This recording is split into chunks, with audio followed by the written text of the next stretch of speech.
Hello and welcome back to Daily Buying Tips. I'm Dean Berman from Berman Buys. Today we're going to talk about how long it takes for a property to go from negatively geared to positively geared.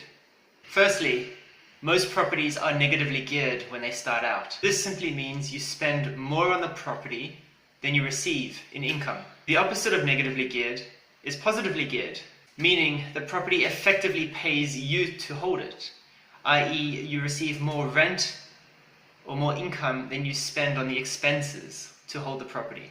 Historically, as time goes by with investment property, rents usually increase. In Sydney over the last 10 years, rents have increased by about 25%, in Melbourne about 31%, and in Brisbane about 13%. On a $500,000 property, this would equate to about $9 per week per year increase in rent. Another thing you will often hear is, oh, your property yields 4%. What does this mean? It's simply a term used to describe the rental amount you receive per annum as a percentage of the purchase price you bought the property for. For example, a 4% rental yield on a $500,000 property would equate to $20,000 a year in rental income, or a rental of about $384 per week. Now let's look at the expense side to understand that side of the story. Let's assume the interest rate you have for this $500,000 property is at 4.5%, which means you are effectively paying $22,500 per year to the bank in mortgage repayments.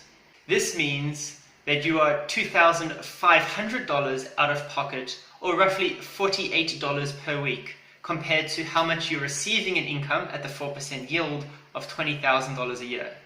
There are also other expenses associated with holding an investment property, such as fixed water rates, council rates, potential strata rates, maintenance, property management fees, and other various miscellaneous costs.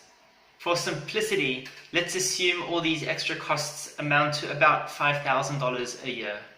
This simply means that you're currently earning about $20,000 a year from this property, and you're spending on expenses about $27,500, which is the $22,500 in interest, plus the $5,000 in other expenses to hold the property.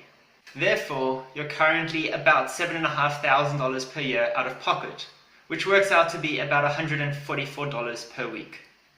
What happens over time is rents usually increase. Let's assume at a rate of 2.5%, which works out to be about $9 per week per year on this type of property.